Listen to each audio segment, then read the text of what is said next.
All right, welcome to this explainer. Today, we are diving headfirst into a reality-bending survival manual from 1513 written by Niccolò Machiavelli. Now, this text was literally so controversial that the church banned it for centuries, and yet it fundamentally changed how human beings think about leadership, power, and control. Let's actually start right here with the word Machiavellian. For centuries, it's been used as the ultimate insult, right?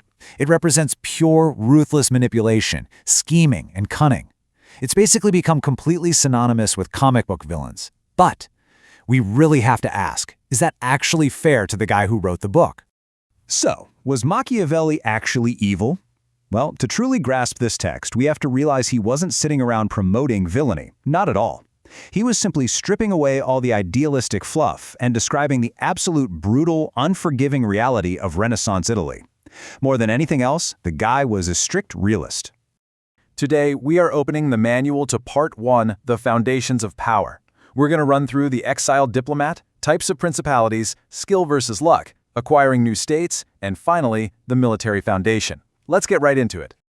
Starting off with Section 1, the exiled diplomat and the man behind the myth. Because before we look at his rules for rulers, we really need to look at his spectacular downfall. See, he wasn't some dark lord scheming in a tower. Up until 1512, he was a highly successful working diplomat in Florence. But then the Republic falls. Machiavelli is exiled, he's tortured, and he loses absolutely everything. So, cut to 1513, he's out of power, completely broke, and he writes the prince as a literal desperate job application to the new rulers, the Medici family, just trying to prove he can still be useful. It is, no joke, history's most notorious cover letter. And his core break with the tradition of his time was just profound. Previous writers always focused on how a good prince should be honest, pious, and just. But Machiavelli, he firmly believed that in politics, acting based on moral ideals instead of harsh reality is a one-way ticket to getting destroyed. It's a brutal lesson, but one that absolutely still applies to modern leadership. You can't govern based on how you wish the world was, you have to govern based on how it actually is. Which brings us to Section 2, Types of Principalities, and exactly how he categorizes power. Because to survive in this reality, a ruler has to understand their exact terrain. He actually maps out the difficulty levels pretty clearly. Inheriting a state, a hereditary principality, is categorized as easy. Basically, just don't wildly mess up the existing traditions and you're good. But new and mixed territories, those are incredibly dangerous. Conquering new land creates immediate, highly volatile enemies out of the exact people you just defeated. So if you're taking over one of these mixed territories, Machiavelli gives this rapid-fire, insanely harsh survival guide. First, go live in the new territory personally so you can spot trouble before it explodes. Establish cheap colonies. Support weaker neighbors to keep the strong ones completely off balance. And, most brutally, you have to completely eliminate the old ruling family. Leaving any survivors from the old regime, he warns, is a guaranteed future plot against your life. Half measures and conquered lands are just fatal. Let's move on to Section 3, Skill versus Luck, or as he calls them, Virtue and Fortuna. These are his two absolute most fundamental concepts for keeping control, and understanding them requires us to totally shift how we define virtue. He uses the word virtue, but he definitely does not mean moral goodness. He means ability. Skill, competence, strength, decisiveness. It's the strategic ruthlessness required to hold power, rather than being a traditionally good or pious person. And on the flip side of that is Fortuna, which is the wildly unpredictable force of luck or chance. He describes it metaphorically as this violent flooding river that just destroys everything in its path. You literally cannot stop the flood when it happens. It's a terrifying force of nature. But here's how the two work together. You use your skill, your virtue, to build your foundation and prep for disaster. It's like building massive dikes and dams before the river floods. Luck, Fortuna, is going to throw opportunities and disasters your way. And since you really only control half of your actions through skill, and luck controls all the rest, you must aggressively prepare for fortune's sudden turns. Next up, Section 4, Acquiring New States, and the exact methods of taking power. See, building power from absolute scratch, that is the ultimate test of a ruler's virtue. He lays out 4 distinct paths here. Doing it by your own arms and ability is by far the most secure route. You are an armed prophet, relying on literally no one but yourself. Relying on the arms of others or just plain luck? Super insecure. Gaining power by the favor of the citizens? Well, that requires constantly keeping the people satisfied. And finally, you can gain power by pure wickedness. Now, when it comes to that concept of wickedness, Machiavelli makes this shocking but honestly brilliant strategic distinction between cruelty well used and cruelty badly used. If you acquire a state and you just have to be cruel to secure it, do it all at once, in a single massive stroke. Rip the Band-Aid off, stop, and immediately follow it up with benefits. Endless, continuous cruelty is cruelty badly used because it just keeps everyone terrified and basically guarantees an eventual revolt. Now, if on the other hand you gain power via public support, Machiavelli offers this golden rule. Always favor the regular people over the elites. Why? Because the elites view themselves as your equal, and they actively want to dominate you. But the regular people, they just want to not be oppressed. Their desires are way easier to satisfy, which makes them a much more stable foundation for your power. All right, finally, Section 5, the military foundation and controlling force. Obviously, literally none of those political strategies matter without the physical ability to back them up. He strictly categorizes military forces, and his warnings here are incredibly severe. Your own arms are the absolute best. These are citizens loyal to you and their home. Mercenaries, on the other hand, fight only for a paycheck. They're ambitious, and they will absolutely abandon you when things get tough. And auxiliaries, troops you borrow from another prince, those are the most dangerous of all. Because if they win, well, now you're completely at their mercy. A prince without his own army is just totally defenseless. Because Renaissance Italy was under constant threat from foreign invasions and internal chaos, he believed a ruler had to be just utterly obsessed with the exercise of war, strategy, terrain, preparation. Even when things are perfectly peaceful and quiet, if you don't have the power to enforce your will, you simply cannot lead. Period. So, we've seen exactly how to build the foundation of political power from scratch. We've gone over the armies, the strategic use of cruelty, and that delicate balance of skill and luck. But that leaves us with the ultimate provocative dilemma as we look ahead to part 2. Once you finally sit on the throne, what dark arts do you have to use to keep it? Ask yourself, to hold on to this kind of absolute power, is it better to be loved or feared? All right, let's dive right into part 2 of this explainer, and we are going to strip away that whole cartoon villain stereotype you usually hear about Niccolò Machiavelli. Today we're getting into the brutal, highly practical reality behind his infamous dark arts of political rule.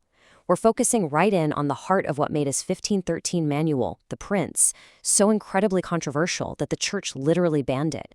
We're going to look at the harsh realities of power, deception, and survival in Renaissance Italy, and figure out what all of this can teach us about the actual mechanics of authority today. So we are dropping straight into the deep end here with the Renaissance's absolute most famous ethical dilemma. Now, I'm asking you to just temporarily set aside modern morals so we can really understand a pretty desperate reality. See, Machiavelli wasn't writing about how the world ought to be. He was writing about how the world actually is. And in this incredibly chaotic, violent world of city-states and constant foreign invasions, this whole question of love versus fear, it was literally a matter of life and death for a ruler. Which brings us to Section 1, Loved versus Feared, the realist's dilemma. So Machiavelli notes this totally fascinating juxtaposition. Ideally, a leader would be both loved and feared. But since that's almost impossible to actually pull off at the same time, fear is the far safer bet. Why? Well, because love depends on the unpredictable free will of other people. As he puts it, people are fickle, they're self-interested, and their love just completely disappears the second times get tough. But fear is a tool the prince controls directly. It relies on the absolute threat of punishment. But, and this is a massive caveat here, you've got to be feared without being hated. And the way you avoid that hatred is actually pretty simple. Just keep your hands off your subjects' property and their families. And that brings us to a deeply uncomfortable concept. Machiavelli argues through pure consequentialism, meaning actions are judged strictly by their results, not their intentions. He draws a really shocking distinction between cruelty well used and cruelty badly used. Cruelty well used happens in one single decisive stroke out of absolute necessity to secure power, and then it's quickly followed up by benefits to the subjects. On the flip side, cruelty badly used is continuous, it escalates, and it leaves people in a constant state of terror, which ultimately breeds a fatal hatred. So basically, a single horrific act can actually be considered merciful if it stops long-term chaos. Let's look at some real history from the text to illustrate this. Machiavelli compares Cesare Borgia with the city of Florence. Now, Borgia was notoriously cruel. He executed rebels and rivals brutally. But that swift cruelty actually restored order to the lawless Romagna region and brought peace. On the other hand, Florence tried to be merciful and gentle when they were dealing with a conflict in Pistoia. They really wanted to avoid a reputation for cruelty. But what happened? Their hesitation allowed the conflict to explode into a bloody civil war where way more lives were lost. In Machiavelli's ruthless kind of math, Borgia's calculated cruelty was actually the truly merciful path. Moving right along to Section 2, the power of image, appearing virtuous.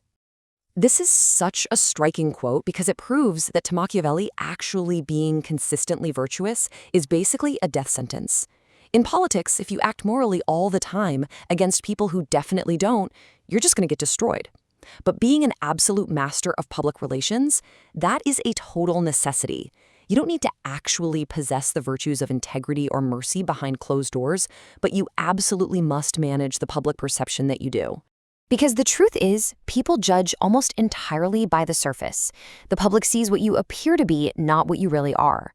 A leader has to appear merciful, faithful, humane, and, above all else, highly religious. Why? Because religious sentiment powerfully moves the masses. The source gives a great example with King Ferdinand of Spain. Ferdinand successfully masked his constant treaty breaking, betrayal, and total ruthlessness behind this flawless, totally fake reputation for extreme piety and honor. He controlled the narrative, and therefore he completely controlled his people. All right, Section 3, when to break promises, reciprocal amorality. So because Machiavelli views humans as a naturally wicked, always ready to break faith with you the second it suits them, he teaches that a ruler has to operate with reciprocal amorality. He uses this super famous metaphor of the fox and the lion. A leader has to be a lion, using brute force to terrify the wolves. But force isn't always enough. You also have to be a cunning fox to recognize traps and deceive your enemies. If keeping a promise harms you, well, you use the deception of the fox to break it first. The trick is you always color your actions, blaming changing circumstances or absolute necessity, so the public doesn't even notice the lie. Which leads us to Section 4, how to handle advisors, avoiding flatterers. Look, a leader obviously can't do everything alone, but advisors always have their own hidden agendas, right? So the leader has to strictly control the flow of information. You choose wise advisors, sure, but you only allow them to speak when you specifically ask them a question. You never let them just offer unsolicited advice. You have to actively punish flattery and reward the harsh, uncomfortable truth. But ultimately, at the end of the day, you have to maintain absolute independence and make the final decision totally alone. Otherwise, you just risk becoming a puppet to your own court. And now, the twist? Section 5, the call for unity, Italy's redeemer.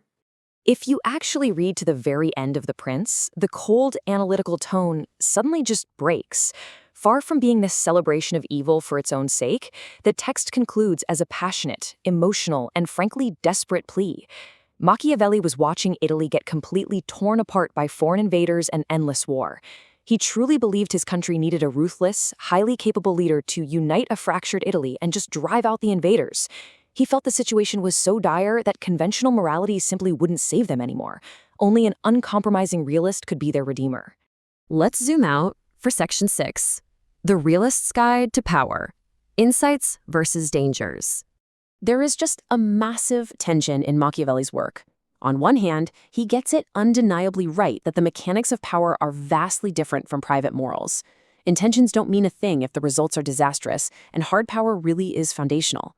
However, he basically assumes constant conflict and completely undervalues trust.